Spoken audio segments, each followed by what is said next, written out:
This is my new life. Yeah, Pickleball. yeah, pickleball life. It changes a lot of people's life, this game, I'll tell you that for sure. Welcome to Pickleball Fountain of Youth with Hall-of-Famer Steve Paranto. Today's episode is brought to you by Protalus Insoles.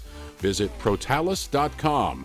That's Protalus.com and use the code PROPB for 15% off and experience the benefits of proper body alignment.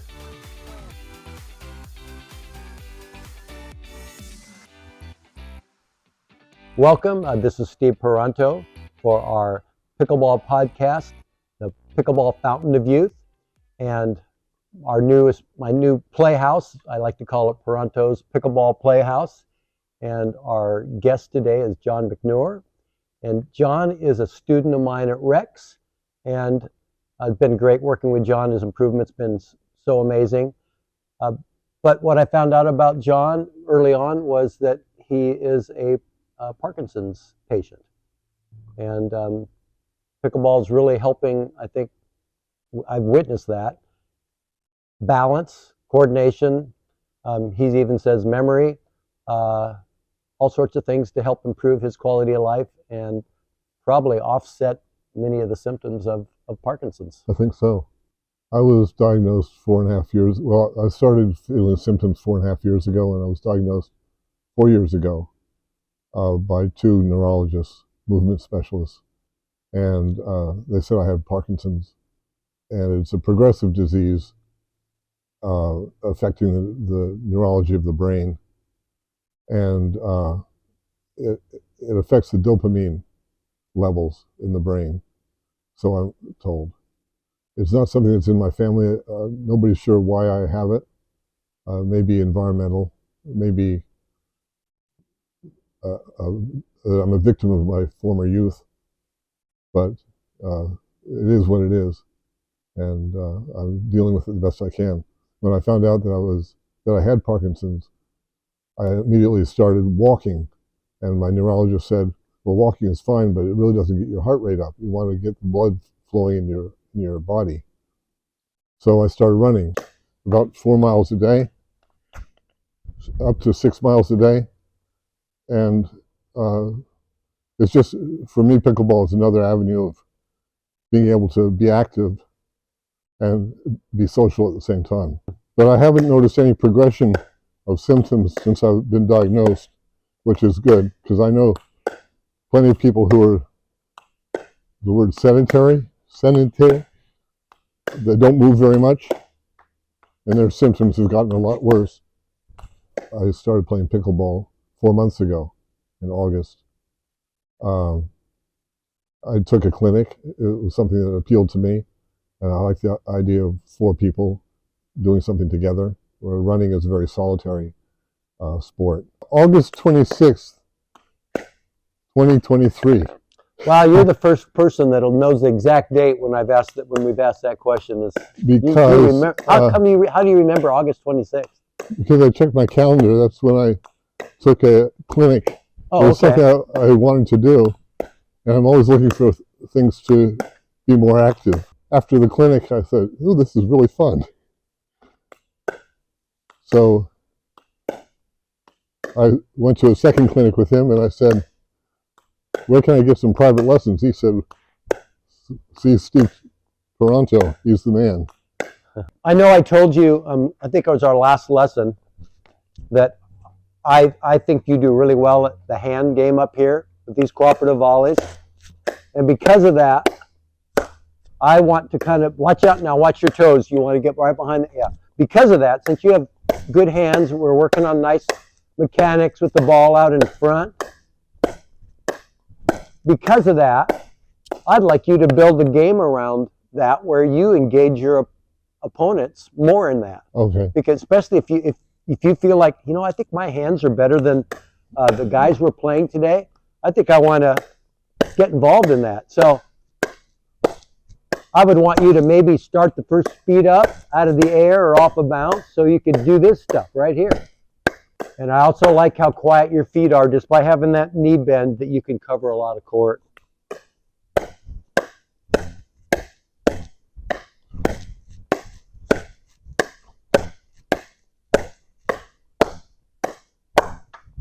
Very good. Me as a senior who's 68, I'm trying to prolong onsets of aging. And I know that pickleball's done that with me. There's rarely been a day in the last 5 years that I haven't been on a pickleball court, either giving lessons, playing, socializing. Some of the pitfalls of Parkinson's disease are balance issues. People fall a lot, break their bones. There's eye-hand coordination issues. Most issues that aging seems to produce seem to be exacerbated with Parkinson's. And so far, in the 4.5 years that I've exhibited symptoms, they haven't gotten worse. I have tremors in my right hand and some facial issues that I mentioned before about playing the flute. But other than that, my symptoms really haven't gotten much worse. Do the people you play with regularly even know that you have Parkinson's?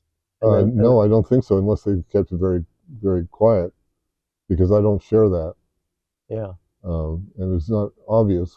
Usually medication keeps the tremor down. Right now I'm shaking a little bit. But well, you've already played quite a bit of pickleball today also, too. No. When you have a day where you play a lot, maybe don't take breaks, because I know today you didn't get much chance to take a break because you played and then you rushed over here. Is that when maybe some symptoms might show up more with the shaking? Or yeah, more activity, yeah, symptoms get worse. John, you did share with me on our first lesson that you were diagnosed with Parkinson's, but now I'm finding out that you have not shared that with people at the club that you play with regularly. I mean, you're there all the time. And now obviously they're going to find out. Why are you telling the story now?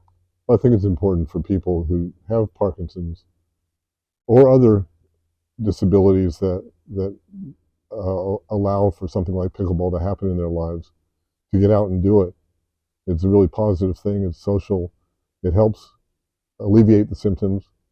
I don't know if it makes them better, but it certainly doesn't seem to make them worse.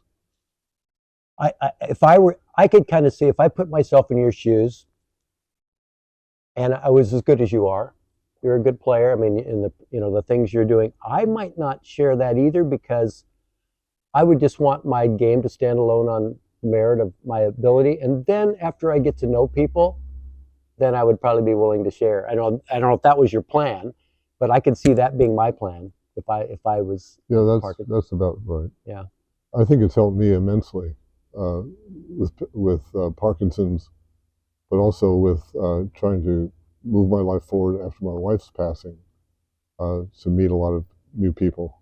And I'm fairly new to Portland as well, so it's been helpful in getting to meet new friends and just as a social activity.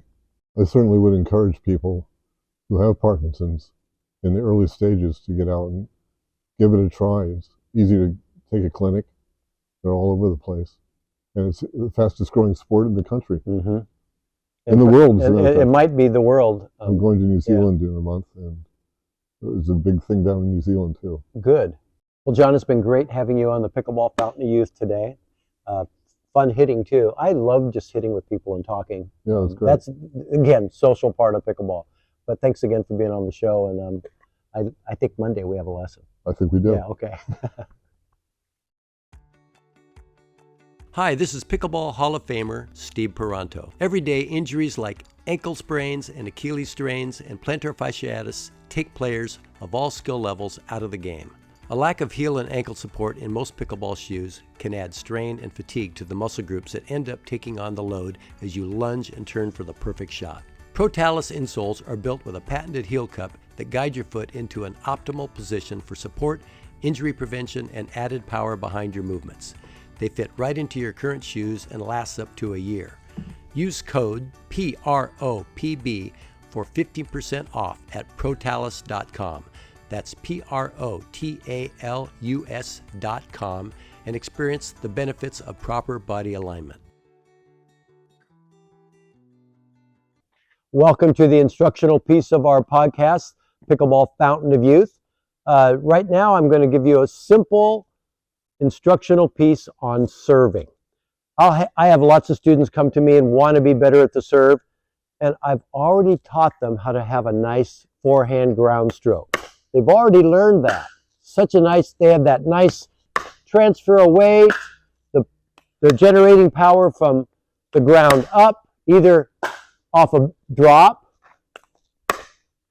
or out of the air.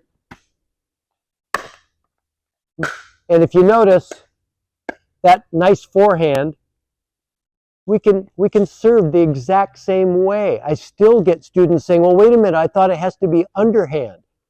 Well, the definition of underhand when it comes to serving is any contact below your waist. We still don't know exactly where that's at.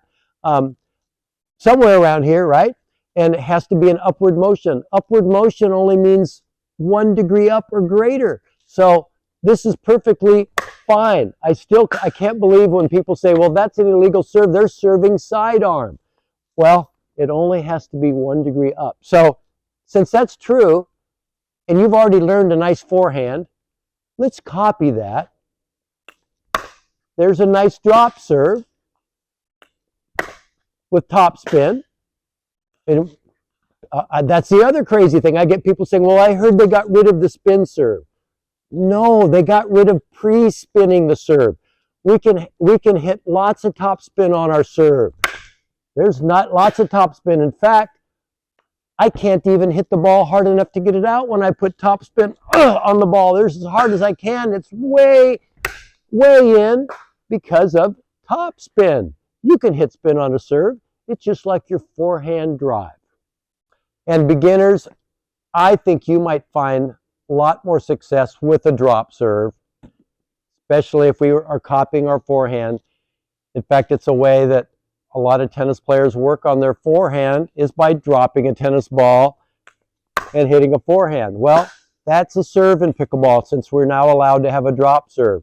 Just remember, when we do a drop serve, we can't push the ball down, we can't throw it up.